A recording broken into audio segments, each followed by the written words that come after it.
नाम बदला जा सकता है, पहचान बदली जा सकती है, मजहब बदला जा सकता है, लेकिन आत्मा क्या वो भी बदली जा सकती है?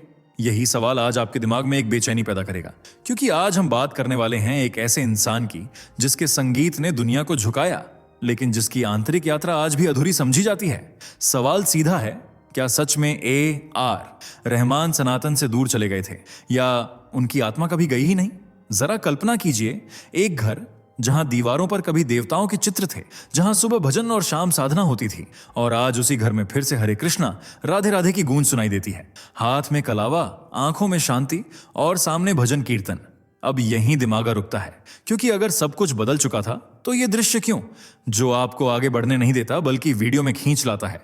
इस वीडियो का मकसद साफ है, आपको वो कहानी दिखाना जो कभी सीधे शब्दों में नहीं कही गई।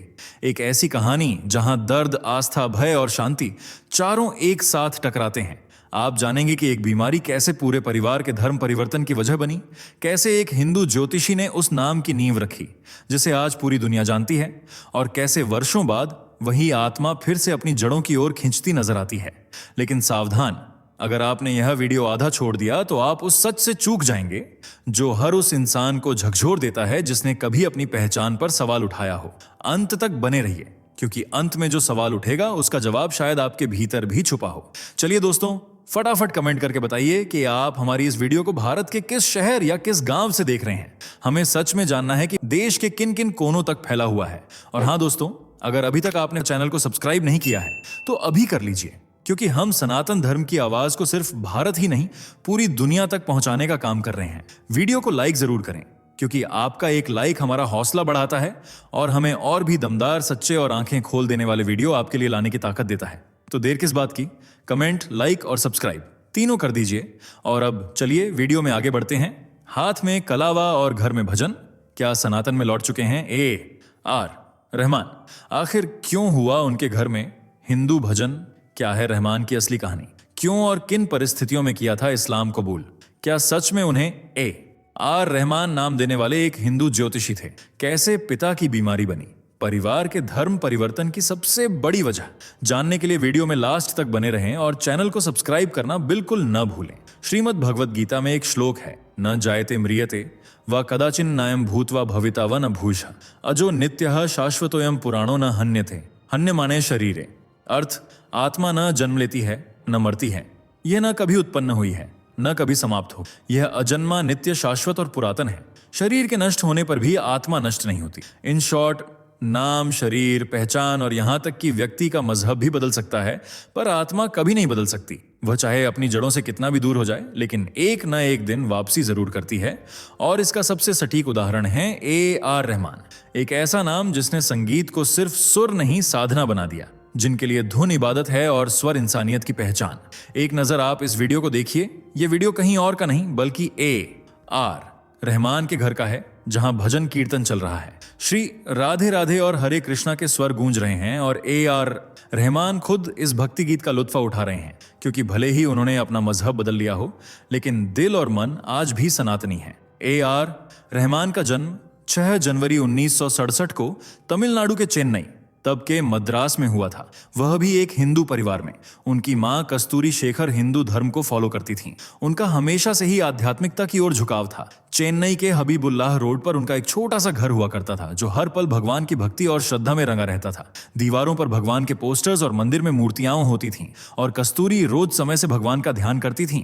वहीं उनके पिता RK शेखर फिल्मों में स्कोर कंपोजर थे, पर बचपन में उनका नाम रहमान नहीं था, बल्कि माता पिता ने मिलकर उन्हें दिलीप कुमार नाम दिया था। साथ ही पिता ने विरासत में संगीत का तोहफा दिया। पियानो से लेकर गिटार, तबला, सुर, ताल और म्यूजिक की छोटी बड़ी बारीकियां उन्होंने पिता से ही सीख ली थीं। घर में संगीत का माहौल था तो छोटे से दिलीप कुमार भी इसी माहौल में रम गए। वे अपने पिता के बहुत करीब थे, पर अफसोस कि 9 साल जैसी छोटी सी उम्र में उनके सिर से पिता का साया उठ गया। एक लंबे अरसे तक बीमार रहे RK शेखर की जान चली गई और दिलीप कुमार का बचपन संघर्षों से भर गया। घर की पूरी जिम्मेदारी अब उनके और मां के कंधों पर थी, क्योंकि रहमान के अलावा उनकी बड़ी बहन AR रेहाना खुद एक संगीतकार हैं, लेकिन काम इतना ज्यादा था नहीं। वहीं फातिमा और इशरत दिलीप से छोटी थीं। ऐसे में उन्होंने अपने संगीत के हुनर को और निखारा और इसी से घर की जिम्मेदारियों की पूर्ति करने का तय किया। अपने हाई स्कूल के दोस्तों के साथ एक बैंड बनाया। इसके बाद पढ़ाई छोड़कर पूरा समय म्यूजिक को देने लगे और इस तरह वे फुल टाइम म्यूजिशियन बन गए। उनकी आवाज और म्यूजिक कंपोजिशन में वह जादू था कि बॉलीवुड भी उनका फैन हो गया। मणिरत्नम की फिल्म रोजा में म्यूजिक कंपोज करने के बाद उनकी किस्मत ने ऐसी पलटी मारी कि संगीत की दुनिया में वे सबसे बड़ा नाम बन गए। रोजा में उन्हें अपने संगीत के लिए नेशनल अवार्ड मिला और इसके बाद उन्होंने रंगीला के लिए म्यूजिक दिया, जिसे लोगों ने खूब पसंद किया। जबकि दिल से, लगान, जोधा अकबर, ताल, दिल्ली छह, रंग दे बसंती, स्वदेश और रॉकस्टार समेत दर्जनों हिंदी फिल्मों के लिए वे म्यूजिक तैयार कर चुके हैं।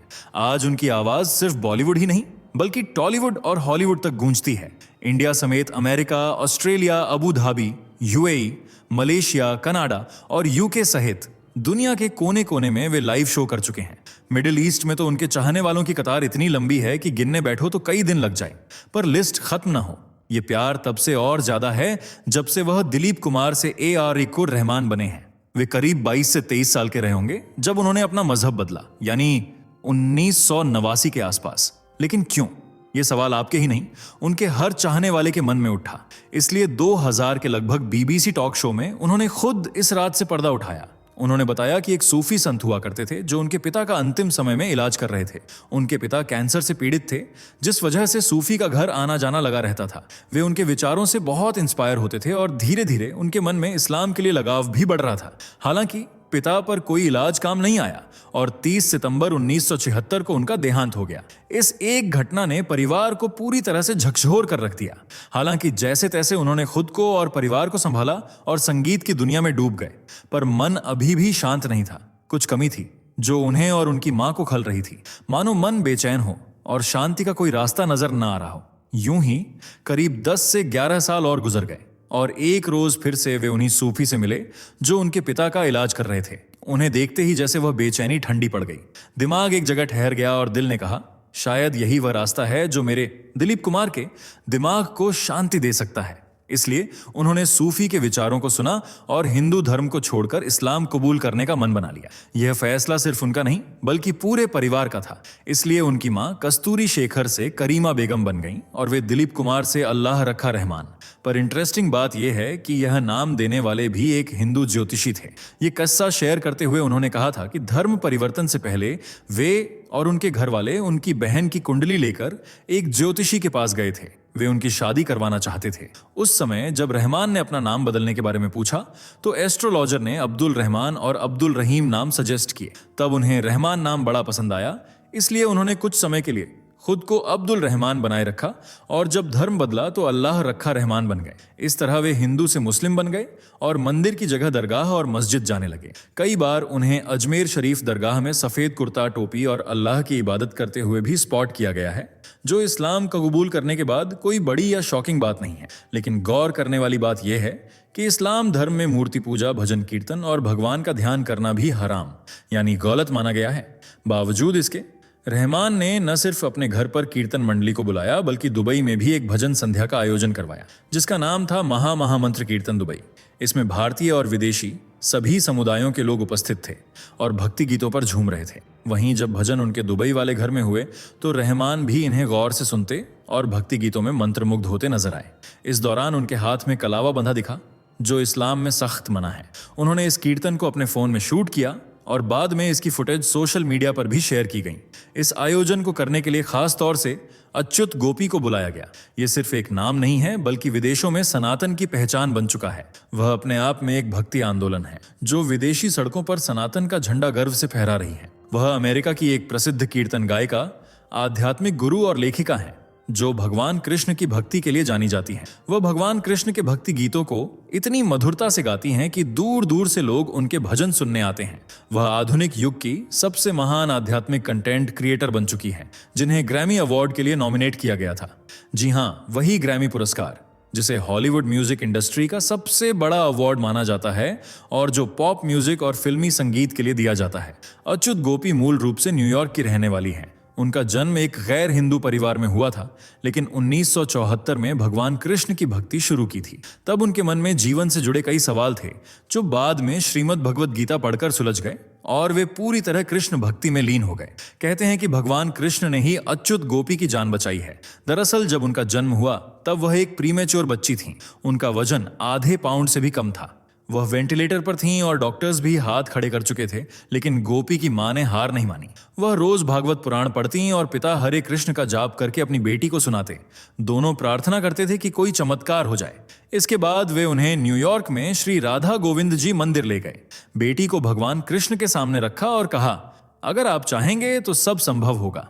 इसके बाद कृष्ण ने जो लीला दिखाई उसे देखकर हर कोई दंग रह गया। कुछ दिनों बाद ही गोपी का शरीर अपने आप रिकवर करने लगा। उनका वजन बढ़ा और धीरे धीरे वह बिल्कुल ठीक हो गईं। तब से परिवार का श्री कृष्ण पर विश्वास और अटूट हो गया। बाद में जब गोपी को यह पता चला तो उन्होंने भी सिर्फ 6 से 7 साल की उम्र में श्री कृष्ण को अपना जीवन समर्पित कर दिया। वह आज भी कहती हैं कि मैं सिर्फ कृष्ण की वजह से जिंदा हूं, वरना बचपन में ही मर गई होती। आज वह अच्युत गोपी बनकर पूरे अमेरिका में कृष्ण भक्ति की अलग जगह रही हैं। वैसे क्या आप जानते हैं कि उनका नाम अच्युत प्रिया हुआ करता था? लेकिन उनके आध्यात्मिक गुरु राधानाथ स्वामी महाराज ने उन्हें अच्युत गोपी नाम दिया, जिसका मतलब है जो कभी न गिरे। भगवान कृष्ण ने महाभारत युद्ध में अर्जुन को कई बार इसी नाम से संबोधित किया था और अच्युत नाम वास्तव में कृष्ण का ही एक नाम है। वह रोज श्रीमद् भगवत गीता का पाठ करती हैं। दिन में जब मौका मिलता है तब उनकी भक्ति करती है। उनके फोन, आईपैड, हर जगह श्रीमद् भगवत गीता के श्लोक हैं। वह पहली बार 2009 में भारत आई थीं। इसके बाद उनका और भारत का रिश्ता इतना अटूट हुआ कि जब भी उन्हें मौका मिलता है वह भारत यात्रा पर निकल पड़ती है।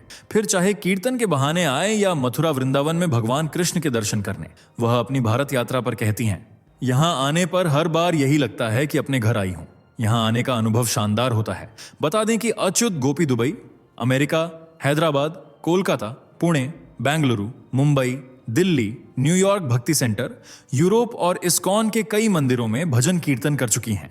उनके भक्ति गीत सुनने के लिए दूर दूर से लोग खींचे चले आते हैं और उनके विचारों से इंस्पायर होकर कई लोग हिंदू धर्म से जुड़ भी चुके हैं, जिनमें अब AR रहमान का नाम भी शुमार किया जा रहा है। हालांकि उन्होंने हिंदू धर्म में वापसी कर ली है। ऐसी कोई ऑफिशियल जानकारी अभी तक शेयर नहीं की गई है, लेकिन हाँ, अच्युत गोपी द्वारा भजन के वक्त उन्हें हाथ में कलावा बंधे जरूर देखा गया, जो लोगों के मन में तमाम सवाल पैदा कर रहा है। वैसे आपको क्या लगता है, क्या सच में AR रहमान फिर से हिंदू धर्म से जुड़ गए हैं, या यह सिर्फ मन की चेतना थी जो एक बार फिर सनातन धर्म के लिए जाग रही है? अपने विचार हमें कमेंट करके जरूर बताएं। वीडियो पसंद आई हो तो लाइक, शेयर करके चैनल को सब्सक्राइब और बेल आइकन को प्रेस करना बिल्कुल न भूलें। मिलते हैं अगली वीडियो में, तब तक के लिए बाय बाय। दोस्तों, आपको स्क्रीन पर 2 और वीडियोस दिखाई दे रही हैं, जिसे देखने के लिए स्क्रीन पर क्लिक करें।